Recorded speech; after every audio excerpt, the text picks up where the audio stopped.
ખેલ મહાકુંભ 2014 પાટણ જિલ્લા basketball convener તરીકે હું ઇકબાલ પઠાણ અત્યારે સરદાર પટેલ રમતગમત સંકુલ ઉપરથી આજની પાટણ જિલ્લા બાસ્કેટબોલ સ્પર્ધા માટે પાટણ જિલ્લાની લગભગ 30 થી 32 ટીમોએ આ બાસ્કેટબોલ સ્પર્ધાની અંદર પાર્ટિસિપેટ કરેલું છે, જેની અંદર અંડર 13, અંડર 16 અને અબાવ 16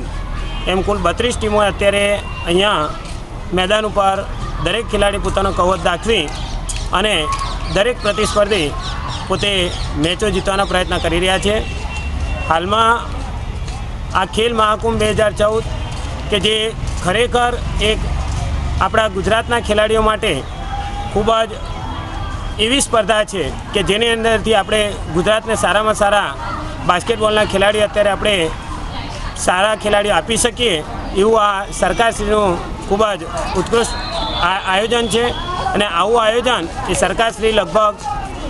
છેલ્લા વર્ષથી આ ખેલ મહાકુંભ દ્વારા આયોજિત કરી રહ્યું છે અને એ દર વર્ષે આવું આયોજન કરે અને ખેલાડીઓ આપણા ગુજરાતના સારામાં સારા બાસ્કેટબોલના ખેલાડીઓ બહાર આવે એવી હું બાસ્કેટબોલ કન્વીનર તરીકે અત્યારે આશા રાખીશ.